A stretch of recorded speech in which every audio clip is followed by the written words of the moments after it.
Jedi, yeah, crown me king, tell them Peter. Shalom, and welcome to another edition here on the Genesis49ERS page, where we say no to vague interpretation and we give thorough breakdowns.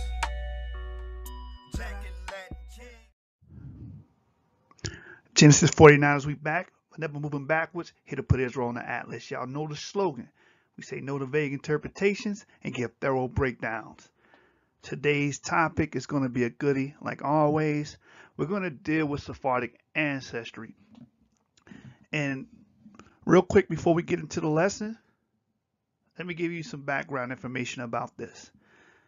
I was called out, right? Someone by the name of Alan Brown, y'all know him as Rob Bourne. He made the statement that the Sephardic Jews of old were white. They were, in his words, quote unquote, crackers. So I said, if you feel that way, debate me on it. He did not want to debate on that topic, the Sephardic Jews from 15th, 16th, 17th century being people of color or black people.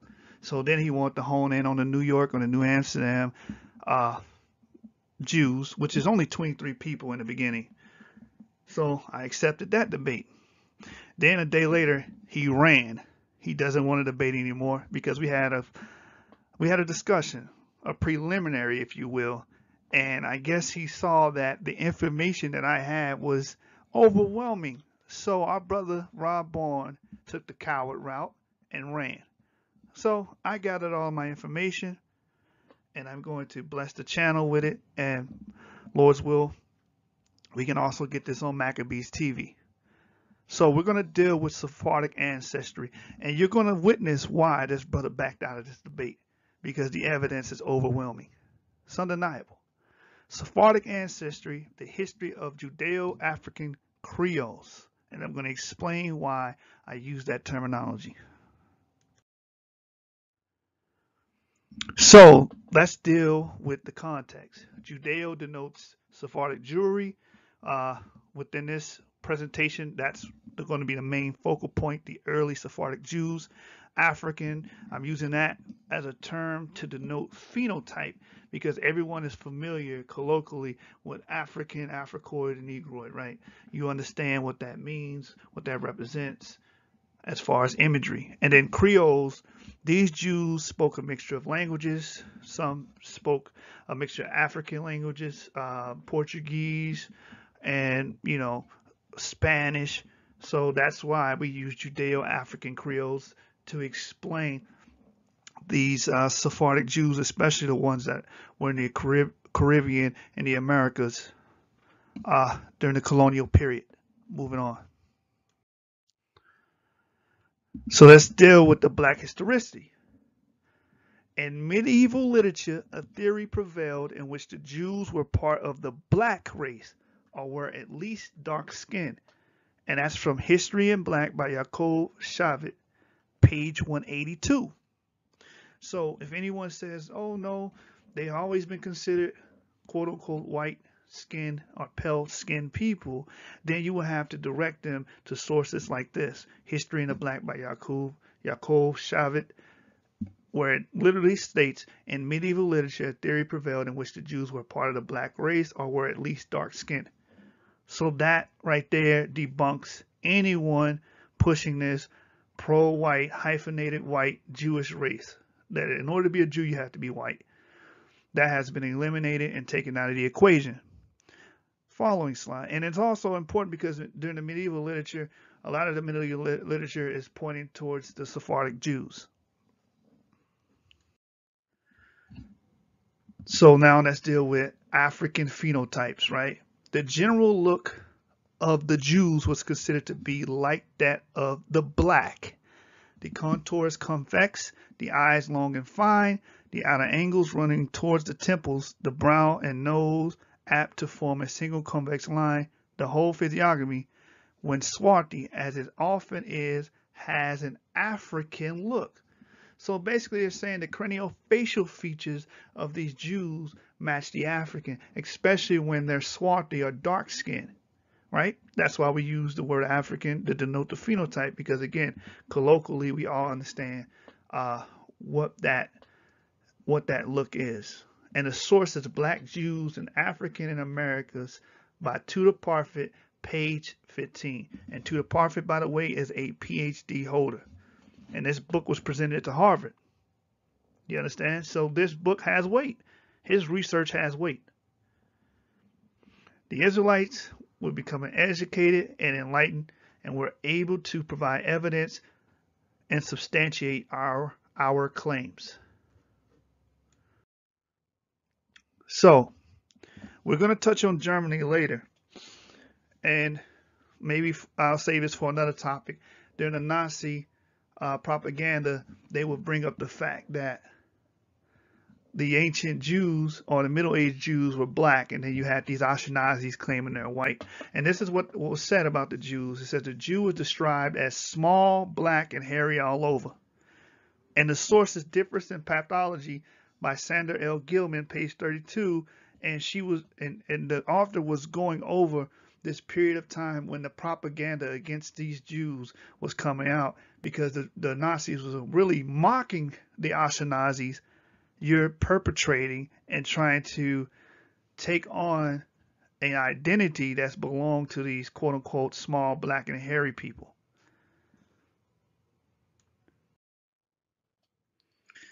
Now, some may say, when you see the references talking about skin color or black or dark, oh, that's metaphorical, that's metaphysical, that's not literal. But right here it says the Jews were quite literally seen as black. This is not something that is a metaphor, a simile. A lot of times it's describing the complexion of their actual skin. And the source for that is Making the Body Beautiful by Sandra L. Gilman, page 89. Let's continue. Again, you know the slogan on the channel. We say no to vague interpretations and we get thorough breakdowns. We're going to get right to the nitty and gritty of this subject. Now, let's deal with the physical appearance again. The physical appearance, according to Nahum Sloots. Now, the important thing about Nahum Sloots, The Travels of North Africa, the book he wrote, is his own experience. It is a primary because he went out throughout various locales in North Africa and wrote down what he observed. So that's see what he witnessed. It says, even those communities which at a given point in their history received a sudden and large influx of European Jews, as was the case with Tunis and the Taliphim, have managed to retain their African character. So he's saying, even though you had a large influx of European Jews, because this is the 19th century when he wrote this book. I believe this book was published in 1927. Even though you had a large influx of these European Jews, a lot of these Jews that were in Tunis for years and hundreds of years were able to retain their African character, thanks to their reinforcement by numbers of Judeo-Berbers from the interior. Because remember, you had Queen Kahina back in the 600s AD, 7th century AD, who led the Jews to victory, right? These were the quote-unquote Jewish Berbers. Thus, at Tunis, the majority of these Jews bear the ethnic name of Berber tribes and cities of the interior. At Tripoli, there is even a larger proportion of names of Berber or Saharan origin. And again, that source is Travels of North Africa, Nahum Sloots, page 224. So you see these black Jews having this African character, craniofacial features, skin color, skin tone existing in the 19th century. Let's keep going.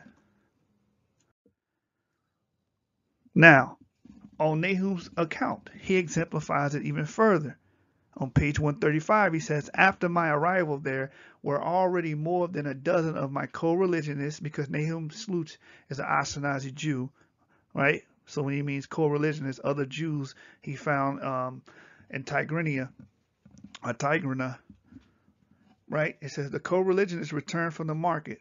Now, pay attention to how he describes his co-religionists or the other Jews in his area. It says all of a fine dark type. These were dark-skinned people. This is what he was talking about. Those people, those Jews that retained their African look or character. They surrounded us and poured forth all their troubles and all the details of their life. And that area that he was in was Tigrina, and that was what the portion of the book called the Rabbi of the Caves. And again, the source is Travels of North Africa by Nahum Sluice, page 135. Now again, we dealt with Nahum Sluice, which was an eyewitness in the 19th century, right? He was an eyewitness account. Here's another eyewitness account. It says the author was unable to distinguish a Jew from a Mohammedan while passing along the streets of Algiers, Constantine, and Tunis. It is remarkable that among the non-Jewish natives, there are seen many Jews of Negroid type, showing a decided Negro fusion. And this is Maurice Fishburne, which was a scholar in the 19th century, and he physically went to these locales, Algiers, Constantine, Tunis, right? He went to these places and he wrote down what he observed. And what he observed, Jews of the Negroid type, right? In all these areas, because you had a lot of Sephardic Jews going into North Africa when they fled, right? What did they flee? They fled the Spanish crown and the Portuguese government, right? Because they were expelled during the 15th century. They were all expelled, and a lot of them fled to North Africa. And he is seeing those children, the posterity of Sephardic Jews, and they're showing a decided Negro fusion here. And the source is Jews, Race, and Environment by Maurice Fishburne, page 142 to 143. Now, we have Sephardic Black history, because we're talking about Sephardic Jews, and their color, their skin color is in question. Now we're talking about the Jews of antiquity, the Sephardic Jews of antiquity. Now, according to Natural History of James Pritchard, page 145, it says the Jews of Portugal are very, very dark. Again, what we read earlier, the Jews of the Middle Ages was seen as being black. These Portuguese Jews were known to be dark skinned, according to James Pritchard, which I believe this was written in the 18th century. So, again, you are trying to go against the sources and the information, the primaries. These people have actually saw and witnessed these Jews, and they said they're dark skinned. Now, when he described the German Jews, he said they were white. When he described the other Jews, he said they were white. When he got to the Spanish and the Portuguese Jews, the Sephardic Jews, he described them as being dark. There's no way you can explain your way away from the skin color and the tone that he's describing. Moving on. Now, the first Black history book that was written by quote-unquote African American, right? An ex-slave, the first one that ever was written. Now, we know about Luda Equiano, but he's from London, right? I believe he's from London. This brother, James W.C. Pennington, was an ex-slave here in America. And this is what he wrote in his book. You're going to find something very interesting in his book. In his book, the Portuguese, it says right here, the Portuguese who planted themselves on the coast of Africa a few centuries ago have been succeeded by descendants blacker than the Africans. Why? What did we just read from James Pritchard? That the Portugal Jews were what? The Portugal Jews were very dark. Now, these Portuguese who planted themselves on the coast of Africa, why? Because after the Portuguese expelled the Jews, they sent them to Sao Tome, and some fled to the coast, the Guyana coast. Some fled to Angola. Some fled to live amongst those people of those lands to get away from the persecution of the Inquisition. Because if you even called yourself Jews or you're found practicing Judaism and circumcising your children, you were to be put to death. So a lot of these Portuguese Jews were fleeing to Africa, and it says they have been succeeded by descendants blacker than the Africans. This is according to the first African-American historian, James W.C. Pennington, a scholar, an ex-slave. The first book we get from an African-American, this is what he says. And he says a stronger case is still to be found in the fact that the descendants of a colony of Jews originally from Judea to the coast of Africa are black. The first history book by an ex-slave, by African American, and this is what he says: a testament to the color of the Jews, a testament of the Jews being in Africa, a testament of the Portuguese Jews and what they look like.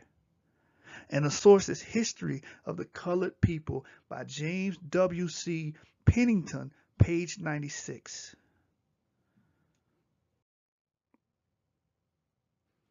So now let's move on to the Rechabites, because it's very important about the Rechabites, because you have somebody that was a part of the a congregation in Carolina in the 1800s known as Billy the Jew, which we'll get to here in a second.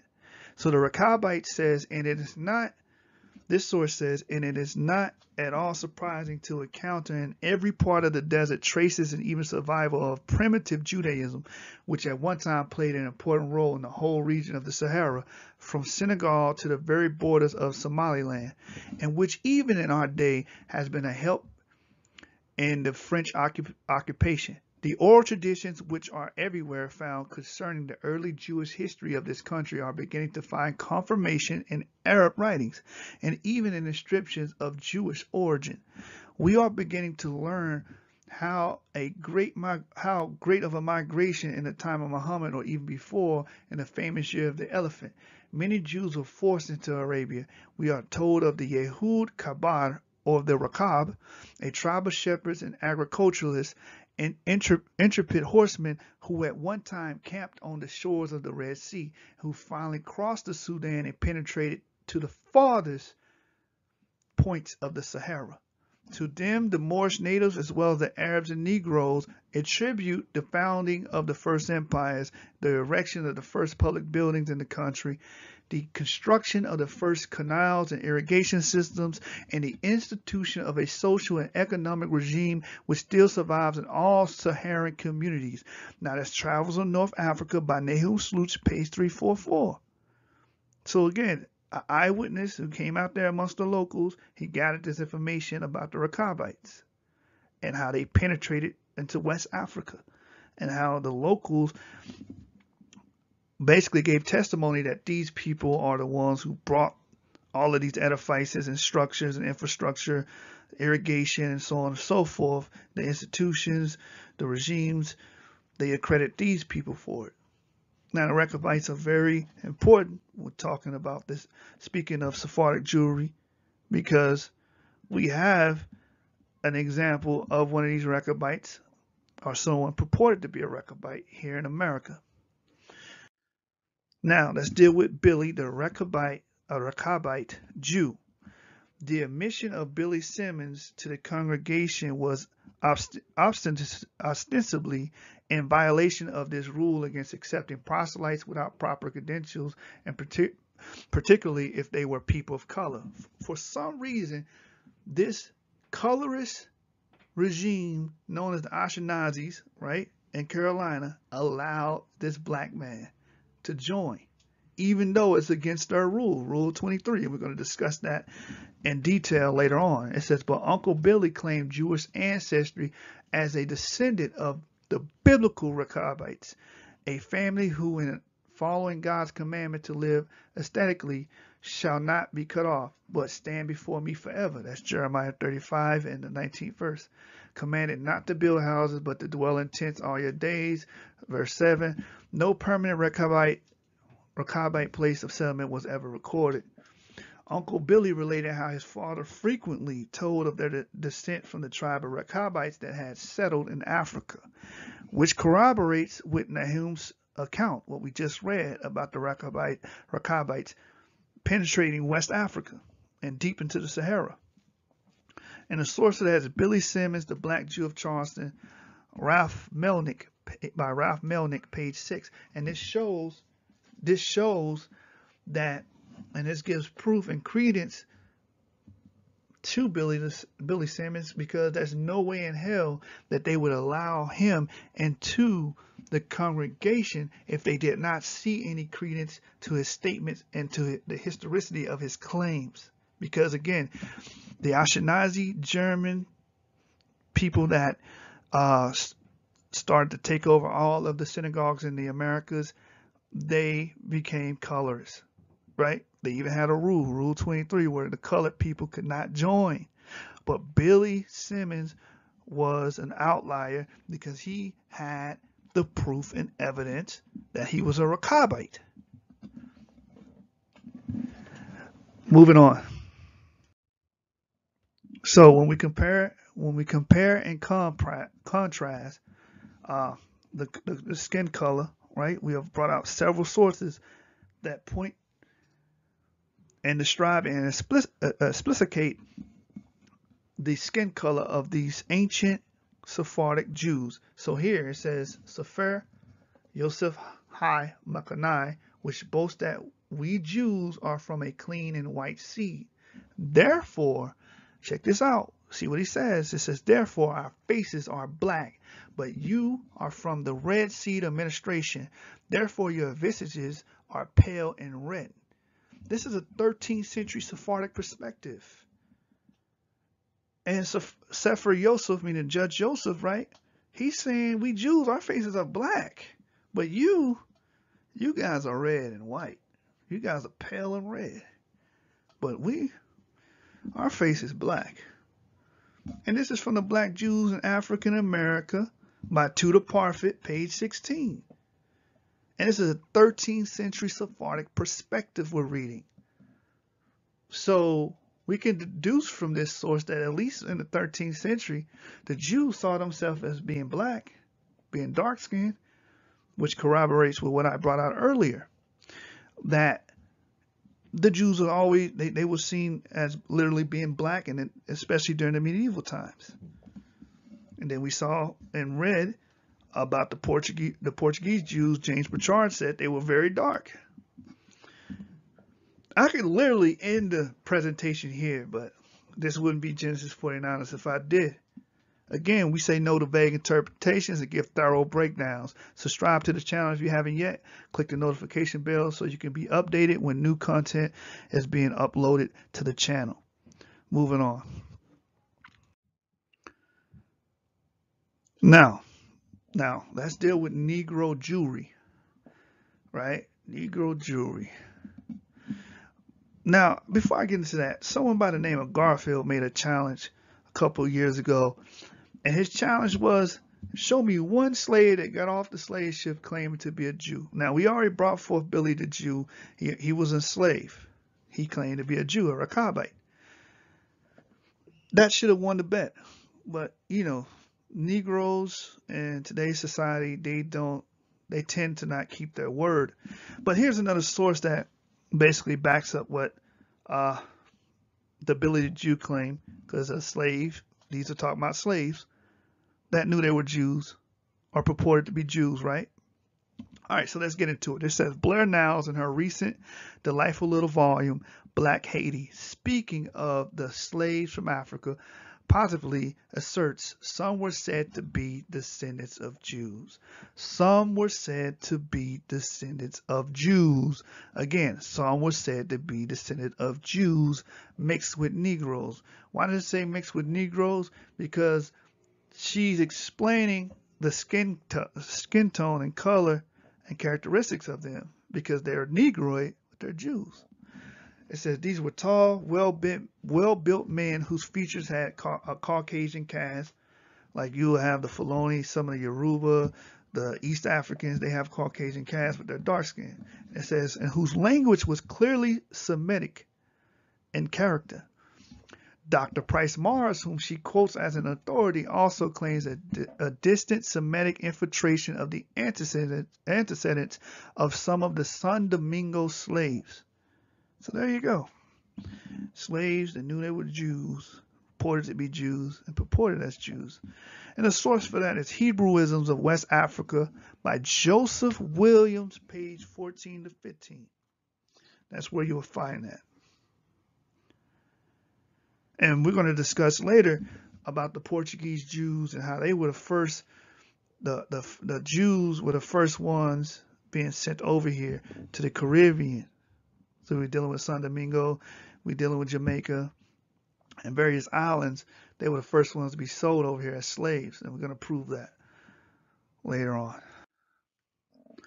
Now, Sephardic blacks. It says when William Brereton jotted down his impressions of the Jews in the synagogue of Amsterdam in 1635, because the Sephardic Jews would flee to Holland and to Dutch territories because of religious amnesty. They was able to openly practice their faith there for a time, or during this time. So when William Brereton went to a synagogue in Amsterdam in 1635, he noted that the Jewish men are most black. 1635. This is around this is close to 1650 when the first Jews from Brazil went to New Amsterdam in New York, which Alan Brown seems to believe that these guys are white people, but the sources say that these Sephardic Jews were black at this time. So I'm just going to deal with the historicity and the what we can prove in the evidence. So again, here's another quote here. It says, when the Scottish minister Robert Kirk toured London in January 1690, he also paid a visit to the synagogue there, where he observed over 200 Jews worshiping. He noted in his journal that they were all black men. All 200 of them were black men. And where you can find this is in the source Shakespeare and the Jews by James Shapiro, page 171. So moving on. Now, let's deal with the Sephardic Jews of Mali, because they're very important. Very important, very pertinent, because these three families, the Katis, the Kohens, and the Abanas, these were three families that came from Spain. Matter of fact, Hadara, Ismail Hadara, right? He claims and has the records that his forefather comes from Toledo, Spain in the 15th century. Toledo, Spain. So these are Sephardic families that fled into North Africa and was doing trade with North Africa, but fled into North Africa after being expelled, right? Went to Tuat and ended up in Timbuktu. Now, we're going to give you the explanation here on how that happened. It says, according to Sakor, some of the Jewish survivors from Tuat, following the routes of the caravans, took refuge with other Jews settled along the Niger, but their safety was only temporary. Soon afterwards, in 1493, under the influence of the same El Mahili, Askia Muhammad the Great, the ruler of this region, introduced an edict for the eviction of the Jews of the Songhai. They apparently found themselves in a position of choosing either to renounce their faith or to die. Hadar, the leader of Sakor, noted that the Jews could not go further. In front of the great Nile of the Arabs, that is the river Niger, they stopped facing the Quran and the sword. They converted. This was how he concluded the black Jews became Muslims. Today, the members of Sakor portray themselves as small, early Jewish population, which is said to have been superseded by the subsequent Islamic community, with only tiny remnants of Judaism surviving. The heads of the families who founded Sakor relate that three families constituted their community from the 16th century. The Levite Kahats, known as Kati, the Kohens, and the Abanas, were not in fact the first Jewish inhabitants of these regions. So, this is them. This is their story. This is what happened to these Sephardic Jews. And when you look up the Sakor, they're all Negroid. They're all black. And we're not talking hundreds of years ago. This group was put up in the 90s. This group was formed in the 90s. And you can find this source in jewishvirtuallibrary.org, Sakor. This is open information. It's not in obscurity. Anyone can look this up. So the children of the Sephardics, the posterity of the Sephardics, have spoken. Ishmael Hadara, his story has so much credence and so much weight that the government, the government of Spain, funded his library to store all of his family records. And the library is called the Fondo Kati. Why Kati? Because the Kati family, or the Kohafs, the Levitical family, is purported to be the ones who came and left their records, along with the Kohens and the Abanas. So you can't defeat truth, man. This is solid. They have the records. What are you going to say? You can't refute this. How? How do you refute this? These Jews have the records of being the Sephardic Jews, these three families coming from Spain, going into North Africa. That's why I brought up Nahum Sloots and him traveling through North Africa, because a lot of those families that he was running into were most likely the posterity of these Sephardic Jews. Moving on. So now let's deal with the Moorish terminology, Moorish Jews. In 1786, two men appeared in Charleston, dressed in the Moorish habit, and aroused a great deal of suspicion by their strange ways. Therefore, an officer of the law began to try to question them. The Moors, he found, did not know English and resented the suspicious lawmen. According to an officer, the man became impertinent and vulgar. As a result, the lawman gave one of the fellows a little manual correction by way of reforming his manners. By this time, a mob had gathered, and the authorities feared a riot might break out. Finally, they determined the two were of the Jewish nation. They then took the men to the home of a woman on the East Bay Street who understood their language. She found that the two had sailed from Algeria to Virginia, where they had been arrested on suspicion of being Algerians. They had then traveled overland to South Carolina. So these two Moors were determined to be of the Jewish nation. Moors. Remember that. And that the source is Muslim Slaves by James W. Hagee, page 26. Moors considered Jews. Before we move on, let's define Moors. Because some of you guys are like, oh, the Moors, they're not black. Well, let's see what the sources say. You know, we don't deal with vague interpretations. We give thorough breakdowns. So we're going to break this down thoroughly. Ethiopia means burnt faces, African in ancient Greek. A cursed land indeed. The black Moors from there are in his keep. Broad in the nose, they are flat in the ear. 50,000 and more in company. When Roland sees that unbelieving race, those hordes and hordes blacker than the blackest ink. No shred of white on them except their teeth. So the early descriptions of Moors describes them as being black, so black, blacker than the blackest ink. And the source is the golden age of the Moor. Yvonne von Sertima, how are you going to discount the color of the Moors? How are you going to refute this?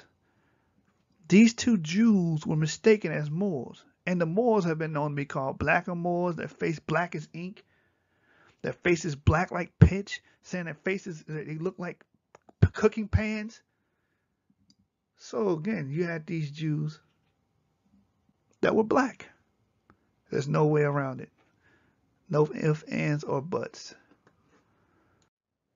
So the fact remains, the Moors of antiquity were known to be black. So when they saw these two men and assumed they were Moors, that will let you know that they were black. Moving on.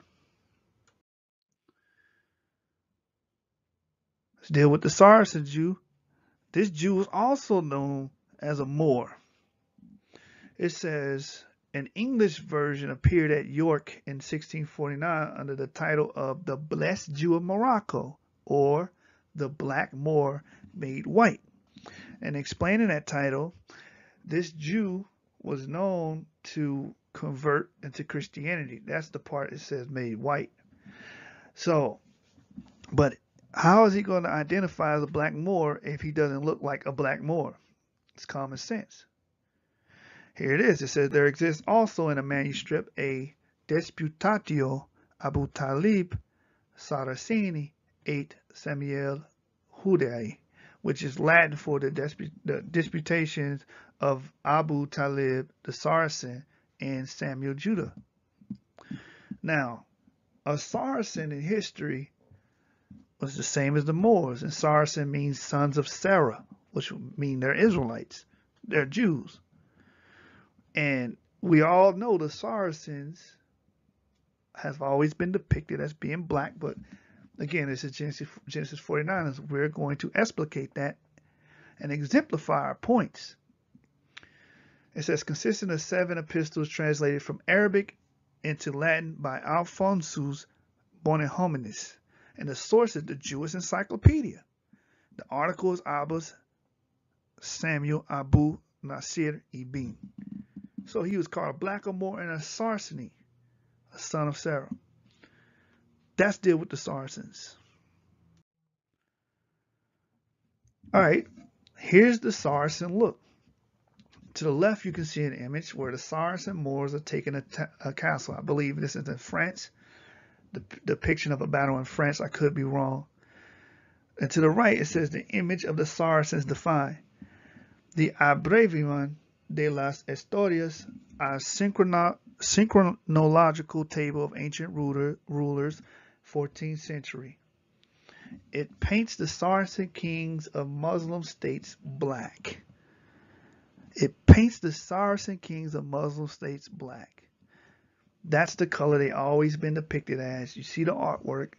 We have a source, and the source is in the image of black by Jean Davise and Michael Mollett, pages 107 to 109.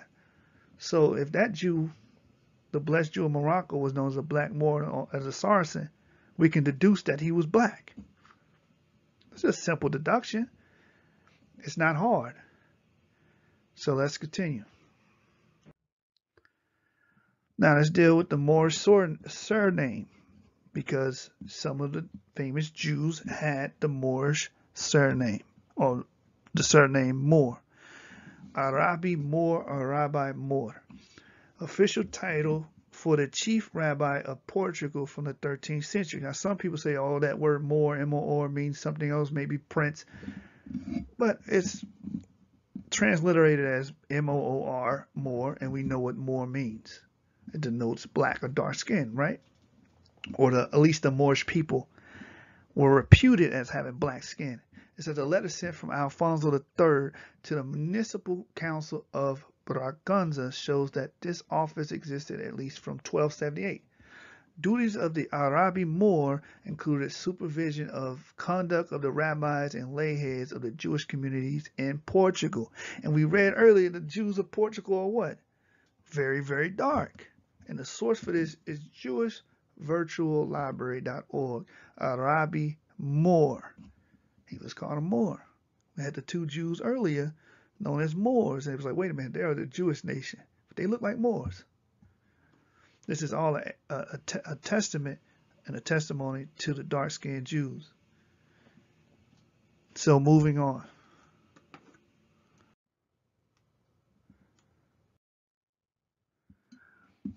Moving on, it says the first Jew recorded in New England. This is very important because we have to deal with the Sephardi Jews and the first ones coming into the Americas in North America. The first one ever recorded, as far as complexion and how he looked, is Solomon in Massachusetts. Now it says the records of New Amsterdam, which New Amsterdam is now New York, because it was a Dutch colony at first, before the British took it over, right? So it says Solomon, Massachusetts Solomon, the mulatto Jew of Boston, profaned the Christian Sabbath in 1668 by traveling, mentioned once. Records and files of the quarterly courts of Essex County, Massachusetts, 4. So the first Jew was called a mulatto Jew. Let's go into detail about that and discuss that. Now the Jew of Negro descent. It says, in the course of time, an occasional Jew did settle in Boston and was apparently unmolested. One such resident named Solomon had the bad judgment to travel towards New Hampshire on a Sunday in 1668. This was no mean offense in a day when men were sentenced to a month in jail if they missed church on Sunday. Solomon's journey did not pass unnoticed, and he was brought before the court in Ipswich. The outcome of the case may never be known, but the one phrase in the brief court record challenges the attention of the passing reader. Solomon is described as a mulatto Jew or mulatto Jew. The first Jew living in New England, as far as we know, was of Negro descent, and that's by Black Jews in America by Granum Berger, page 11. So, again, let's define the term mulatto. Between 1840 and 1860, the census added a mulatto category to distinguish among slaves. But this was in the 1600s. But for the sake of the definition, let's read it. It said the designation was based purely on visible color differences. So if someone is called a mulatto, it's based off perception. Why? Because you're looking at this person, you're like, oh, he looks like he should be black. But let's read on. It says one noteworthy heading was entitled "Color," and instructed census takers to insert in all cases when the slave is black the letter B, and when he or she is mulatto insert M. The color of all slaves should be noted. In 1840, 1850, and 1860 the term mulatto was used but not defined for enumerators. But by 1870 mulatto had become imbued with biological import, defined as including quadroons, octoroons, and all persons having a perceptible trace of African blood. So if they could perceive the early use of this word, they could perceive that you have quote-unquote African blood or look Negroid or Africoid, they would use that term mulatto. And the source is The Soul of Judaism, Jews of African Descent in America by Bruce D. Haynes, page 51 to 52. So moving on. So let's deal with Suriname now. Suriname in 1759, a seva, or brotherhood of Jewish mulattoes, and we already defined what mulatto meant. I mean, you look quote-unquote Africoid or Negroid in some fashion. It says was established named Darkei Yesharim, which means and translates to the ways of the righteous. The source, the Jewish nation of the Caribbean, by Mordechai Arbel, page 108. So this Sephardic synagogue or community in Suriname was known to have Jewish mulattoes. All right, so these Jewish mulattoes, these Sephardic Jews, called mulattoes. Now a lot of y'all are like, oh, they mix with African wives, which is true in a lot of cases. But remember, who are these people mixing with African wives? These people are Sephardic Jews. What have we established in this time period, how these Sephardic Jews looked? We just read several sources of eyewitness accounts on how these Sephardic Jews looked. They look black. Moving on, we have the Semitic Negroes, right? So we're going to go to the 9th and 10th century and deal with what the historians called the complexion of these Jews. So first we're going to deal with Al-Tabari, which is a Muslim historian of the 10th century. And this is what he said. He said the children of Sam or Shem settled in the center of the earth, which is between Sadima and the sea and between Yemen and Syria. Allah made the prophets from them, revealed the books to them, and made them beautiful and gave them a black complexion, luminous and free of blemish. Now, the Shem is the father of the Jews, the Arabs, the Elamites, and he said he gave these people black skin. Now, are you telling me Al-Tabari was not familiar with Jews? He had to be. Their great-great-grandfather, Shem, was purported to be black, and the people that come from Shem were purported to have black skin. That's Al-Tabari in the 10th century, and this is the Sephardic Jews were around at this time, right? Let's read on. Now, the Pirkei de Eleazar. I believe Eleazar was a Sephardic Jew as well. I could be wrong on that. But Pirkei de Eleazar, meaning the writings of Eleazar, chapter 23, written around the 9th century. You can fact check me on this. Go to Sepharia.org. All of the rabbinical literature is posted on Sepharia.org. It says, he especially blessed Shem and his sons, black and comely, and he gave them the inhabitable earth. So the Shemites are not the Jews, a Shemitic or Semitic people. Yes, they come from Shem. He said they were black and comely. So the people of Shem, which the Jews fall under that bracket, were considered to be black in the 9th and 10th century, which would include the Sephardic Jews. The Ashkenazis came a little later, So let's move on. The ethno-historical, that's what we've been dealing with, the ethno-historical information, right? It said, yet the island's Jewish heritage mysteriously survives in the family names of the black-skinned inhabitants. Henrique adds, this leads him to believe that Jamaicans with names like Levy, Cohen, De Costa, De Souza, and even his own name, Henriques, must have some Jewish heritage even if they don't know about it. Let me touch on that real quick. A lot of these Jews and the descendants of these Jews, the posterity, don't know. And the important part is they call them black-skinned inhabitants. These black-skinned inhabitants have Jewish last names. Why? Because they descend from the Sephardic Jews.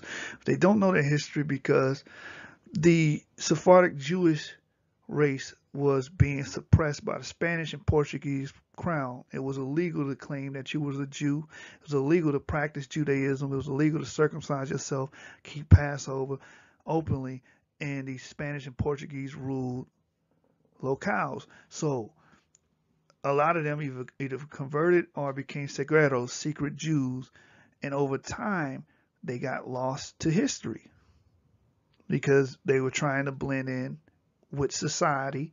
They didn't teach their kids because they were afraid that their kids would get killed and murdered by the Inquisition. So you skip a couple hundred years and you got all these black people walking around with Jewish last names, don't even know that they come from the Sephardic Jews. So the next quotation says, Jews were among the first families that came to Jamaica. Rabbi Henrique says, they came here with various voyages. They worked on the ships. They were kicked out of Spain and Portugal, so they had to find somewhere else to go. In the sources, The Times of Israel, Remnants of Jamaica's Jews, by Julie Massey's. So these black-skinned people with their last names, Levy, Cohen, De Costa, they obviously descend from these Sephardic Jews. It's irrefutable. Luncados. The word Luncados means outcast, and that's what was happening. These people was being outcast and expelled from their lands of Spain and Portugal. It says, many of the Jews who were banished from Portugal by John II settled in the West Indies. We just read about Jamaica. It said, John Bigelow, who visited Jamaica in 1850, saw the descendants of these Jews and says they were Negroid. And the source is Nature Knows No Color Line by J.A. Rogers, page 123 and 130. Now, real quick, if you own this book, you know pages 123 and 130. The beginning of this sentence, many of the Jews who were banished from Portugal by John II settled in the West Indies, is at the bottom of 123. And then there's like 124 and 125, 26, 27, 28, 29 are all pages that contain images and pictures. And then the rest of the story, the rest of the quotation is on the beginning of 130, I believe, for you brothers that own the book. But anyway, nonetheless, John Bigelow saw the descendants of these Jews and says they were Negroid. And we just read an article about these dark-skinned inhabitants of Jamaica with the Jewish last names. Jamaica. Now, this is the account of John Bigelow. It says, Kingston contains about 40,000 inhabitants at present, 9/10 of whom at least are colored. So majority of the inhabitants of Kingston, Jamaica was colored. It says, in walking the streets, one scarcely meets a white person as frequently as he would meet colored persons in New York. The whites are mostly English or of English descent. The proportion of Jews of all colors is fearfully great. So he was seeing Negro Jews back to back. He said it's fearfully great. But before then, watch what he said. I had never seen a black Jew before, but he saw one when he went to Jamaica, and I was astonished to find how little the expression of the Israelitish profile was affected by color. My imagination could never have combined the sharp and cunning features of Isaac with thick-lipped, careless, unthinking countenance of Cujo. And Cujo's an African slave, by the way. It says, but nature has done it perfectly, if that can be called a combination in which the Negro furnishes the color and the Jew all the rest of the expression. What will be the ultimate consequence of this corruption of quote-unquote African blood is a question over which its wise men of Jamaica are already beginning to scratch their heads. And the top of the page says colored Jews. And the source is Jamaica 1850 by John Bigelow, page 15. And he witnessed these black Jews, and it astonished him because he probably was from England or something, and he saw all these Ashkenazi Jews perpetrate our race and who we are. And we know that they're white, but he came to Jamaica and seen black Jews, and he had to write it down because he was shocked that it was so many of them too. So this is what J.A. Rogers was referencing when he said he saw the descendants of these Jews and they were Negroid. Now dealing with the Shire Shalom, which is in Jamaica as well. It says, over time, the Jews of Jamaica, and not just in Jamaica, intermarried and had children, many of whom were black and few of whom was raised as Jews. So they were Jews by race, but they weren't raised knowing they were Jews or keeping Judaism or keeping the Jewish customs. It says they procreated their way right out of the narrative of the exile, begat unto the old Jewish names, including Kohen and common surnames. About 424,000 modern Jamaicans are said to descend from that old Sephardic community. Let me read that again. About 424,000 modern Jamaicans are said to descend from that old Sephardic community. Well, we proving the Sephardic ancestry that they're African what? Judeo-African Creoles. Though just 20,000 currently identify as Jews and only around 200 keep the faith. There's an old synagogue on the island, Shire Shalom, in Kingston, but it's often empty. In Jamaica, Kohen is like the synagogue, a relic, an artifact, a shell emptied of its original meaning, kin to the chipped gravestones at the Jamaican Jewish cemetery at Hunts Bay and St. Andrew, said to be the oldest Jewish cemetery in the hemisphere. The Hebrew letters faded, the spread-fingered hands indicating the graves of the long-gone Kohanim. The source is the Tablet magazine article, The Black Koheens by Reach Kohen.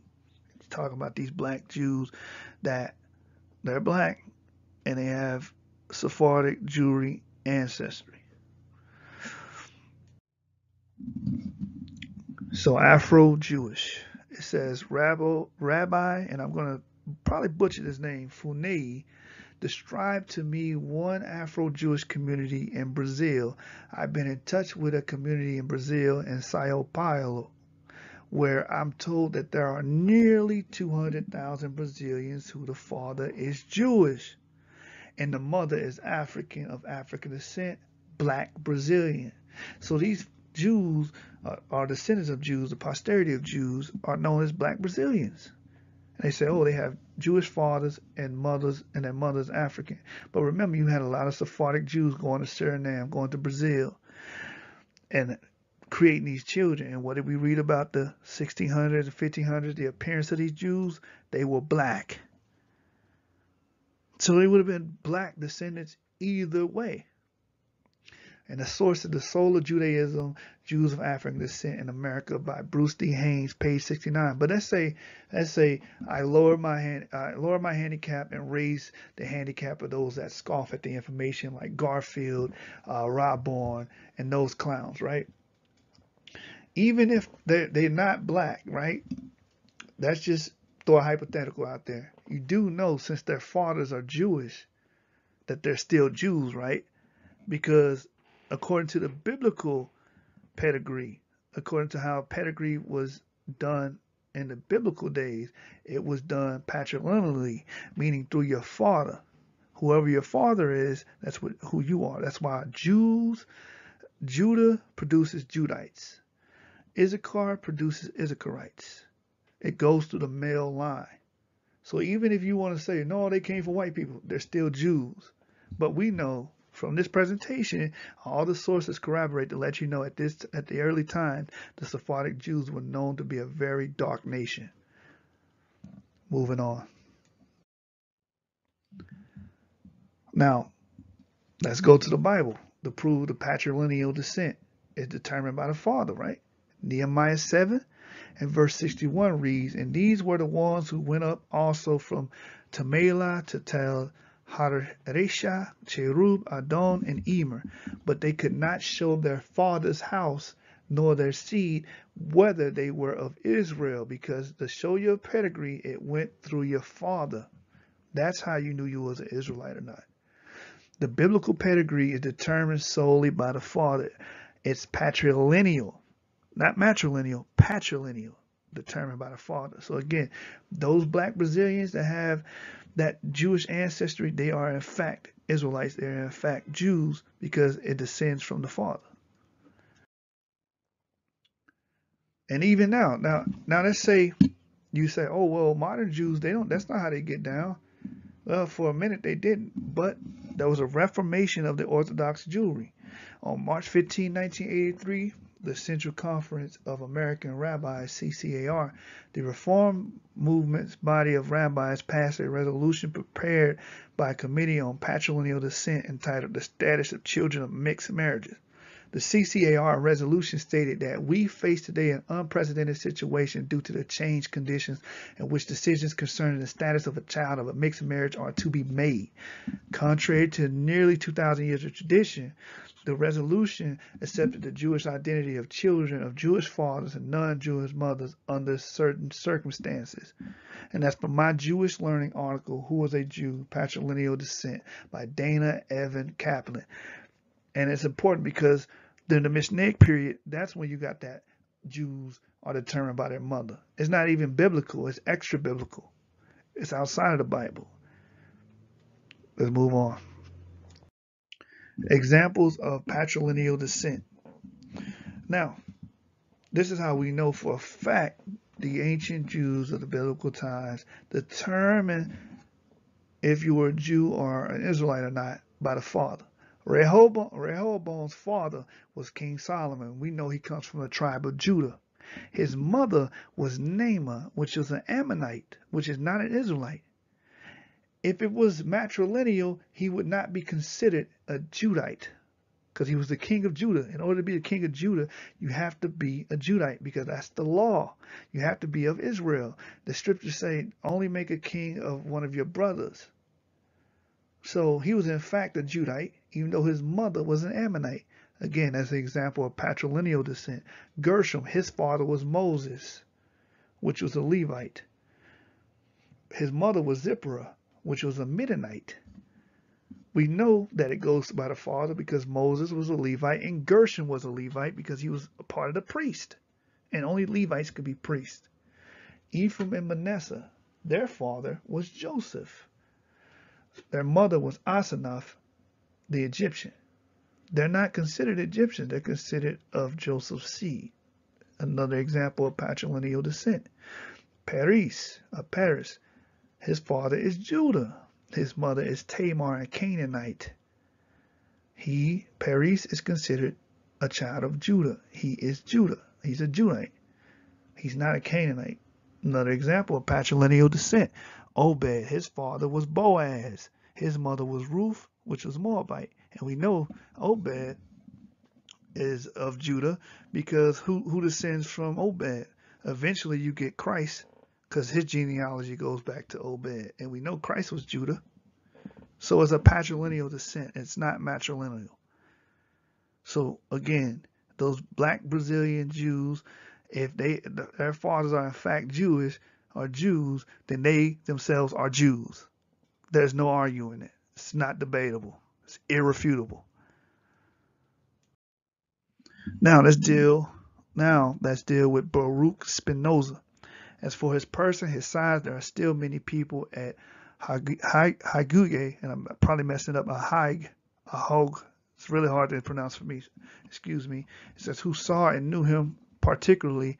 He was of middle size. He had good features in his face, and the skin somewhat black. His skin was somewhat black. Now, Ethan Hawke, his skin is not somewhat black. Salone, his skin is not somewhat black. The president's skin is not somewhat black. Benjamin Yahudi, his skin ain't somewhat black. The Ashkenazi Jews, their skin ain't somewhat black. To be somewhat black is like brown. You know, a gradation of brown. You can't get no other color out of that. So Baruch Spinoza was a Sephardic Jew. It says it right here. It says black curled hair, long eyebrows, and of the same color, so that one might easily know by his looks that he was descended from the Portuguese Jews. So he was a Sephardic Jew. And his skin was somewhat black. You can't get a white man out of that, no matter what you do. And the source is the Jew in the medieval world, a source book from 315 to 1791, Jacob Rader Marcus, page 386. Now, let's deal with American Jewry.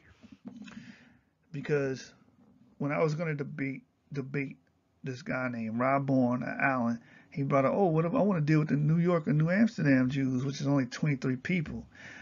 And he was like, he was going to deal with the people that's claiming descent of Jews now and go to the museum and all those things. But here's what he doesn't understand. Those people that claim they're Jews or go back to the early Jews of America, they're not the original Sephardics. Because there's an important period and ways of immigration into the Americas. And that's what we're going to deal with. It says, today, America's Jewish community is largely Ashenic. They represent the majority of the Jews. So when you have these people claiming to be the early Jews, they're going back to the Ashenic, the German Jews. Many, it is made up of Jews who trace their ancestry to Germany and Eastern Europe. However, the first Jews to arrive in what would become the United States were Sephardic, tracing their ancestry to Spain. And we read about the first Sephardic Jew here in New England. They said he was a mulatto Jew. He was of Negro descent. What else do we need to discuss here? We read about the Jews of Amsterdam. We read about how they look. They were purported to be all black men. It says the following article looks at the three major waves of Sephardic and Ashenic immigrations to America. Oh wait, I missed one. It says what will become the United States. However, the first Jews to arrive in what will become the United States were Sephardic, tracing their ancestry to Spain and Portugal. The following article looks at the three major waves of Sephardic and Ashenic immigration to America. Historians have traditionally divided American Jewish immigration into three periods: Sephardic, German, and Eastern European. While the case can be made that during each period immigrants were not solely of one origin, some Germans came during the Sephardic period, and some Eastern Europeans arrived during the German era, for example, because you did have some Germans coming before 1720 and early 1700s, which inflated that small number that start off as 23 people coming into New Amsterdam to 300 by 1700, which would disproportionately misrepresent the original Sephardics, now would it? It said the fact remains that the dominant immigrant group at the time influenced the character of the American Jewish community, which is the Ashenic Jews. And the source is my Jewish Learning article, Jewish Immigration to America, The Three Ways by Jolene Zolman. Germanic Jews. The first group of Sephardic settlers arrived in New Amsterdam in 1654 from Brazil, which was only 23 people. For several decades afterward, adventurous Sephardic and Ashenic merchants established homes in American colonial ports, including Newport, Rhode Island, New Amsterdam, later New York, Philadelphia, Charleston, South Carolina, and Savannah, Georgia. While the Ashkenazi Jews outnumbered the Sephardic ones by 1730, let me read it again. While the Ashkenazi Jews outnumbered the Sephardic ones by 1730, that was only 23 people, and then it bolstered in 1700 to about 300. And you had thousands of German Jews coming in and basically diluting the American Jewish population and overrepresenting the Germans and diminishing the Sephardic. The character of the American Jewish community remained Sephardic through the American Revolution, which is up to 1776, right? It says colonial American synagogues adhere to the Sephardic ritual customs and administer all aspects of Jewish religious life. So you're misrepresenting the Sephardic Jews when you look at modern Jews and Jews that go back to the 1700s, 18th century, because majority of them are German. Majority of them are Ashenic. They're not even Sephardic. Source is my Jewish Learning, The article is Jewish Immigration to America, The Three Ways by Jolene Solomon. So let's get into the paradigm shift of the Germans. By 1800, Charleston had become the largest community of Jews in the nation. Approximately 500 out of an estimated 2,500 nationwide lived there. So only 2,500 recorded in early America by 1800. And majority of these were German Jews. So of course, these people that claim descent from these early Jews, majority of them would be Caucasian, because that was a small remnant, a number of actual Sephardic Jews at this time. Let's read on. It says, by the early 19th century, an influx of Jewish immigrant Germany brought significant changes to the community of Charlestown. Practices shifted from Sephardic orthodoxy towards a unique homebred Reform Judaism, and Spanish and Portuguese were removed from the liturgy. So they even got rid of the practices of the Spanish and Portuguese Sephardic Jews. And the source of the Soul of Judaism, Jews of African Descent in America by Bruce D. Haynes, page 118. So, and then another aspect that the German Jews brought in was colorism.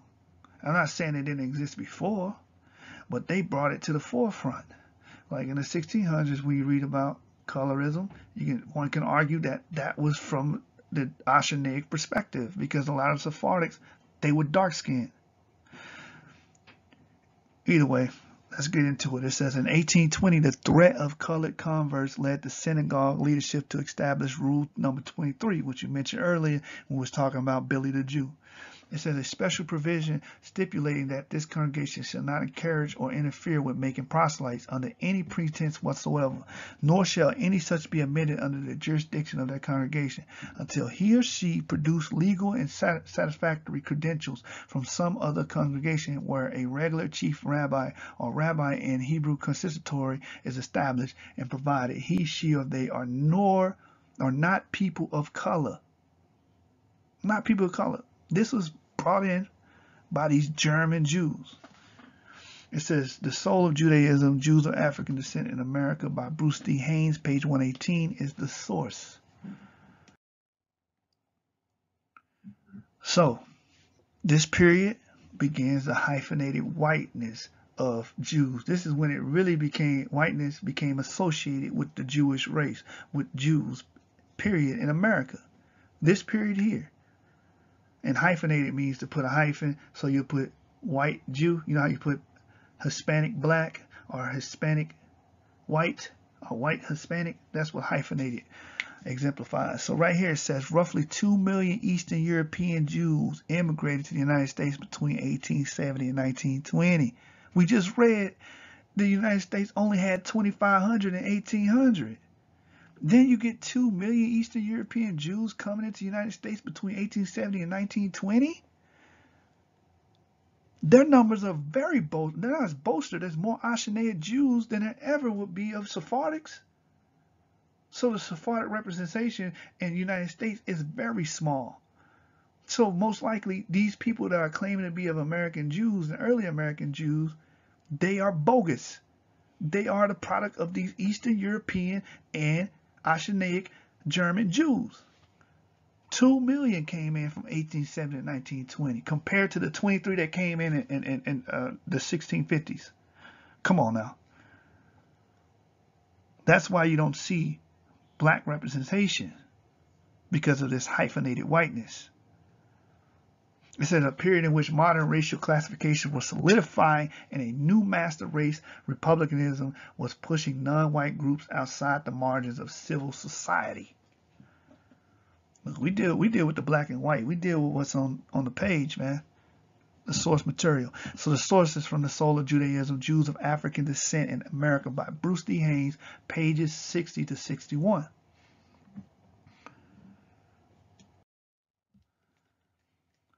So Suriname Jewry and the treatment of slaves. On the treatment of slaves by their Jewish masters in the plantations, there are different versions, some diametrically opposed. And I wanted to deal with this because Alan also brought up, or Rob Bourne, he also brought up, oh, they had slaves. Okay, many black nations had slaves. The Moors had slaves. The Islamic Africans of West Africa, they had slaves. The freedmen of the Americas, they owned slaves. That doesn't change their biological consistency or who they are biologically. So again, it says on the treatment of slaves by their Jewish masters in the plantation, there are different versions, some diametrically opposed. Jews were accused of being too lax with their slaves, of giving them too many free days and permission to often to go to the city on leave, to the point that the entry of Paramaribo of slaves belonging to Jews were prohibited. The Jews were also criticized for giving liberty to slaves and their families and descendants after several years of work. And that source is the Jewish Nation of the Caribbean, the Spanish Portuguese Jewish by Mordechai Arbel, pages 106 to 107. Why is this important? Because they were applying the law of the Hebrew servant. They were applying the law of the Hebrew servant to their slaves. So apparently they must have saw their slaves as being one of them, or being of the same nation, because they applied laws that will only apply to Hebrews. Let's get into it. So let's dive into the law of the Hebrew servant. Exodus 21, 1-3 states, give the Israelites the following laws. If you buy a Hebrew slave, he shall serve you for 6 years. In the 7th year, he is to be set free without having to pay anything. We just read that after working several years, they let their slaves go and manumitted them. It says, if he was unmarried when he became your slave, he is not to take a wife with him when he leaves. But if he was married when he became your slave, he may take his wife with him. This is in the Bible. This is the law of the Hebrew servant, right? They were applying this, the Sephardic Jews were applying this to the quote-unquote African slaves in Brazil and Peru. Leviticus in Suriname. It says Leviticus 25, 40-43 says, they shall stay with you as hired workers and serve you until the next year of restoration. What did we read? That these Sephardic Jews were making them work for a couple years, and they freed them. At that time, they and their children shall leave you and return to their family and to the property of their ancestors. The people of Israel are the Lord's slaves, and he brought them out of Egypt. They must not be sold into slavery. Do not treat them harshly, but obey your God. Remember, they had a reputation that they were too lax on their slaves. Why? Maybe it's because they were keeping this law here and applying it to them as if they were Israelites. Maybe because they saw them as Jews. Maybe because they are Jews. I mean, again, we're just dealing with the black and white. What's in paper? What can we prove? The evidence is right here. Moving on. So, Hammelberg's historic account, a kind of labor code, was soon in existence also. A briefing from the States General to the high and low governments of the West India Company contained a clause insisting that the Negroes and slaves must be well treated and sent at proper times, when it was the hour of church, to be admitted to the public exercise of religion and not burdened with labor on a holiday. This provision was never enforced except by the Jews. Remember what we just read in the law of the Hebrew servant in the book of Leviticus 25. It says you can't treat them harshly. What does it say? That the Negroes and slaves must be well treated. That's what the only group of people that upheld this was the Sephardic Jews in Suriname. It says living at the time very closely to the letter of the law. What we just read, Exodus 21, Leviticus 25, exemplifying the law. They did not allow their servants to work on the Sabbath in accordance to the third commandment. Source: The Dutch in the Caribbean World in the Wild Coast, 1518 to 1618 by Goslinga, page 368.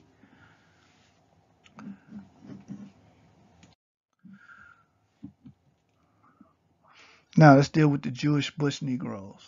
It says, the fact that bush Negro rebellion started in regions that had no Jewish plantations, the existence of so many liberated slaves by Jewish owners, and the appearance of the so-called colored Jews in Paramaribo could prove that the Jews were relatively more lenient to their slaves. And that source is the Jewish Nation of the Caribbean, the Spanish Portuguese Jewish by Mordechai Arbel, pages 107. Again, more proof they did not treat these slaves harshly And in order for them to do that, they would have to apply Leviticus 25 and Exodus 21, which is the law of the Hebrew servant, that's how you treat your brother if he's sold to you as a slave. You don't treat him harshly. You wait till the 7th year to free him or her. And that's what they did, and that's how they applied it. So again, we can deduce that they were Israelites as well. They were Jews as well. I know y'all not going to like it, but again, we're dealing with the black and whites. What's in ink? We're not dealing with emotions. We're not dealing with what you surmise. We're dealing with what we can ascertain as scholars and historians. So this is a very interesting document right here, because a lot of Israelite groups, we purport that the Jews were scattered into nations and sold into slavery via the slave trade and other means, right? Transatlantic slave trade, trans-Saharan, so on and so forth. Listen to this Jewish-Polish document here. It says the Lithuanian National Jewish Council authorizes the ransom of Polish Jewish captives in 1649, insomuch as we have seen how many Jews unfortunately have been taken captive, dispersed among the nations, and as a result have been practically lost among them. This council was trying to figure out how they could get some of these Jews back that were being captured, sold into different nations. So this is a testament to that fact. It's the source, The Jew in the Medieval World, a source book 315 to 1791 by Jacob Rader Marcus, page 519. Now, let's briefly deal with the slave trade and its relation to the Jews, specifically the Sephardi Jews. In 711 AD, the Moors crossed the Straits of Gibraltar and began their conquest on the Spanish peninsula after governing Spain for 800 years. The Moors were defeated by the Christians, and many of their descendants were sold to slave traders who brought them in shackles to America. Some of these Moors were Mozarabes, or Sephardic Jews, whom Gedaliah identifies with the ancient Egyptians. And the ancient Egyptians, we all know they were Negroid, they were black. So here's a witness to the fact and a testament to the fact that you had Moors, Sephardic Jews being sold into America as slaves. And we just read how the Suriname Jews, the Sephardic Jews of Brazil and the Caribbean treated their slaves. They treated them as other Jews, as Hebrew servants. And they freed them after 7 years. They were lax. They allowed them to, basically live a normal life. They were just servants.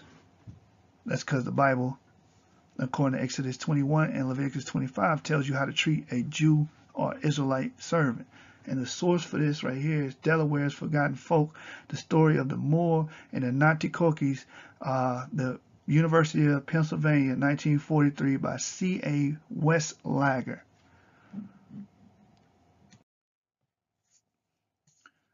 So now we're dealing with black Ladinos, right? It says Lancados were reputed for being resourceful and courageous and having initiative.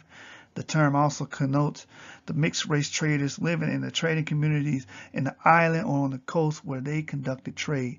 They often had African wives from the local groups, and as such, their children can be said to be the nucleus of the future Creole population. They were economic intermediaries or middlemen for the Portuguese regional trade. Other references to Portuguese or Iberian Jews sometimes use the term Ladino to note this social group, which constituted a portion of early migrants to Cape Verde Islands. And real quick side note, when I first met my wife, she asked me, who are the Cape Verdean people? And at that time, that was 6 or 7 years ago, and at that time, I did not know how to answer her because I didn't know what a Cape Verdean was. She's from Boston. I'm from Texas. I've never seen a Cape Verdean in my life. So upon doing research, I found out about the Ladinos. And these Ladinos, just like the source says, the Portuguese or Iberian Jews sometimes use the term Ladino, right? And they ended up in the Cape Verde Islands. These are the first people going to Cape Verde, because Cape Verde, until the colonial times, was purported to be uninhabited by anyone. Anyway, it says some references use this term for the people and language of 16th, 17th century Sephardic Jews from the Iberian Peninsula. The term Latinos could also refer to baptized African slaves. In either case, the reference was often racist and derogatory and applied a lying, wandering, sneaking, and thieving group which was particularly untrustworthy. In certain social contexts, it could be used affectionately to mean a scamp. So the source is Jews in Cape Verde and on the Guyana coast by Dr. Rich Loveman, which he presented this information in a paper in the University of Massachusetts. So again, we're going to go back to the first Black history book written by James W.C. Pennington, because we just brought out the Portuguese Latinos, which were said to be Sephardic Jews, went to Cape Verde. And they also, we're going to get into it here in a minute, was the first set of slaves that came into the Caribbean. It says the Portuguese who planted themselves on the coast of Africa a few centuries ago have been succeeded by descendants blacker than the Africans. So these Latinos or Sephardic Jews from Portugal went into the coast of Africa, Cape Verde, Principe, the Guyana coast, Angola, and they said, and according to the historian James W.C. Pennington, which is the first African-American historian, says they have been succeeded by descendants blacker than Africans. Their children, the people that came after them, the descendants were blacker than Africans. And a stronger case is still to be found in the fact that the descendants of a colony of Jews originally from Judea to the coast of Africa are black. Again, that's The History of Colored People by James W.C. Pennington, page 96. Again, here's an attestation to the first blacks. It says the Christianized blacks mentioned in the 16th century documents issued in Spain, La Española, and the rest of the Spanish Empire were known as Latinos. Again, remember, what is a Latino? A Latino is a Sephardic Jew, right? And it says, and the term referred to the blacks who were familiar in general with the religion, cultures, and language of Castile and Portugal, either because of having been born and raised in those territories or due to long contact with or exposure to these cultures. Conversely, those blacks with no familiarity with the Iberian cultures and languages, typically those brought straight from Africa, were called Bozales. As indicated here, during the first years of colonization, the Spanish crown tried to limit the arrival of blacks into the Americas to Latinos. So the first set of slaves, the first set of any black people coming into the Caribbean in the 1500, 1501 and on, and 1492 and on, those early years of colonization, those were Latinos. Those were Sephardic Jews. And they were black. And the source is thefirstblacks.org. And the article is The Arrival of Latinos and Bozales. Now, the person I was supposed to debate, they always claim they deal with the Robborn and Garfield, they deal with the consensus. So we're going to bring forth a consensus. The consensus says descriptions of Jewish and black physicality converge in the scholarship of the late 19th century. The consensus held that Jews were black or swarthy and that Jewish blackness. So that was the consensus in the 19th century, that the Jews were supposed to be black and swarthy. So if you want to deal with consensuses, there's a consensus. It says The Soul of Judaism, The Jews of African Descent in America by Bruce D. Haynes, pages 58 and 59.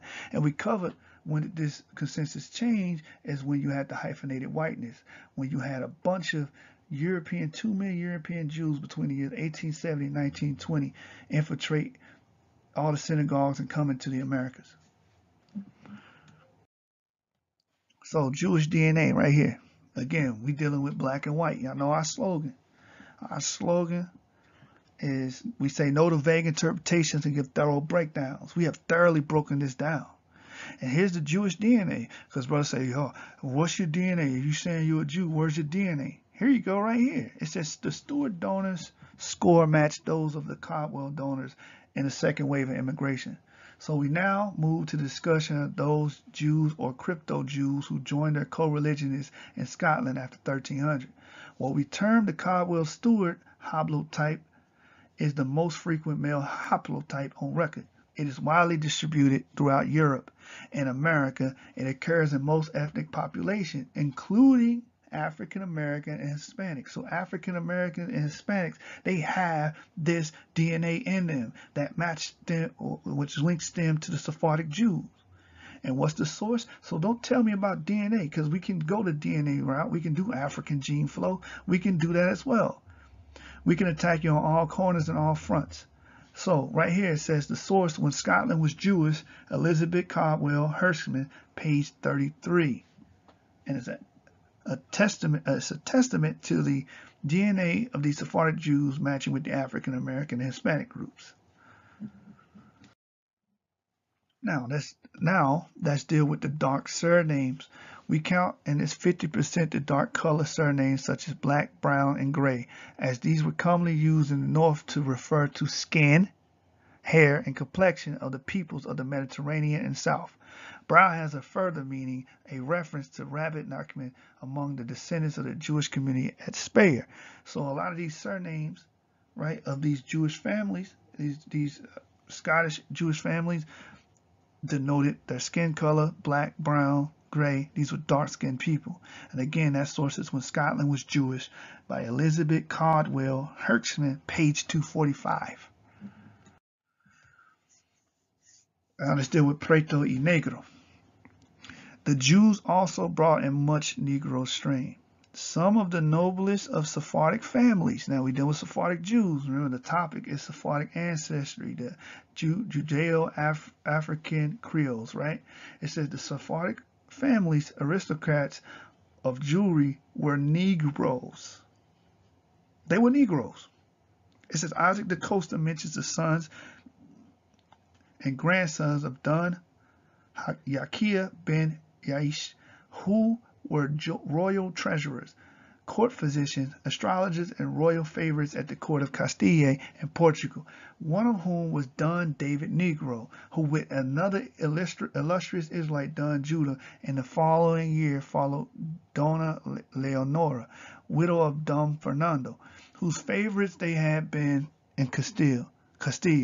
His name, Negro, is derived, according to the author of the Shashef, from Dos Negroes, one of the three signories which were given to this progenitor by the King of Portugal. So these were Negroes, notable Negroes as that. Portuguese, which is Sephardic Jews. The source is Nature Knows No Color Line, J.A. Rogers, page 63. Again, this whole time we've been making a strong case for the black Sephardic Jews. The original Sephardic Jews were dark skinned. They were black according to what's in the black and whites, what's in the records, the evidence. Now let's deal with the Melungeons. Typically, they, which are the Melungeons, they are described as having dark skin, black or dark brown straight hair, brown or blue eyes, and European features. A popular culture book written by a self-identifying Melungeon renewed interest in investigation of the group's origins and stimulated an abundance of scholarly research. A detailed biogenetic study undertaken by the present author supported what Kennedy had earlier proposed. The Melungeons were in large part a Sephardic Jewish and Moorish community that began as early as 1540 with the DeSoto expedition to the southeastern United States. So they're purporting that these Melungeons were a Sephardic and Moorish community in the 1540s. And they were dark-skinned. They were black people, which corroborates with the sources that we brought forth earlier, stating that the Jews of Portugal are very dark by James Pritchard.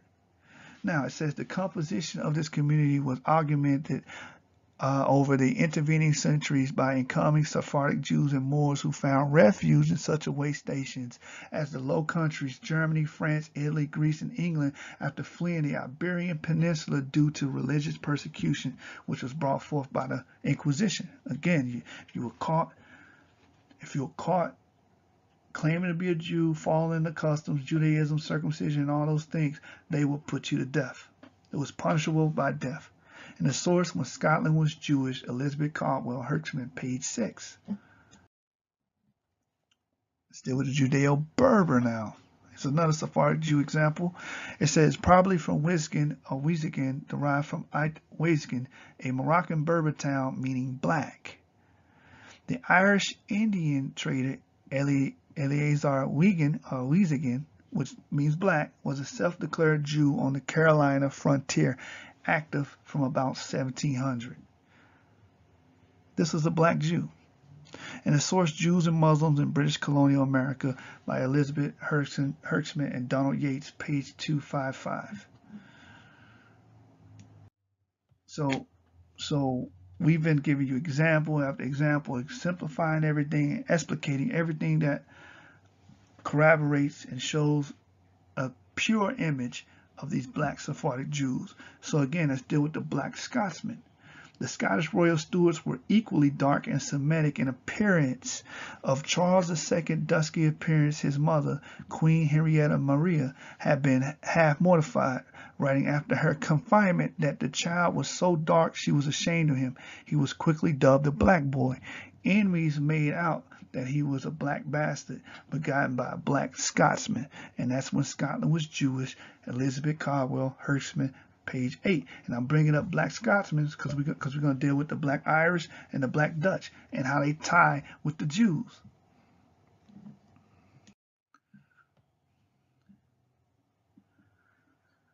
Now, we're dealing with the black Abravanels. And the Abravanels are very important and pertinent because they are a known Sephardic Jewish family, one of the biggest and most notable. It says the 15th century Portuguese poet Álvaro de Brito Pestana explicated the term Marrano in the following lines, pugning on the general negative meaning of Negro. So he basically equated Marrano with Negro, which is what we know Moreno means now, right? It says those who fake our faith are the Marranos, very faithless, baptized, who to the old law are bound by the black Abravanels, indoctrinated. He called the Abravanels black, which is a known Sephardic Jewish family. The source is Jews and Blacks in the Early Modern World by Jonathan Scorch, page 181. And now let's look up the Abravanel Jewish family surname. This is the wiki article. It says the Abravanel family is one of the oldest and most distinguished Jewish families. It says the name literally means Ab, meaning father, Rabban, meaning priest, and El, father, priest of God, pretty much is what the family name denotes. And it's one of the oldest and most distinguished. It first achieved prominence on the Iberian Peninsula during the Middle Ages. Its members trace their origin to the biblical King David. Members of this family lived in Seville, Cordoba, Castile, Leon, and Calatayud. Seville is where its most prominent representative, Don Judah Abravanel, once dwelt. Source, wiki article, Abravanel. And we brought up Don Judah earlier, by the way, when we brought up Don David Negro. And again, according to the poet, these people were known to be black. He called them the black Abravanels. That's what he called them. So if you have a problem, Rob Bowen or Garfield, you have to have an issue with the history. Not me, because the history says this. The evidence says this. It purports that these people were black. Now, let's deal with the black Dutch. The black Dutch.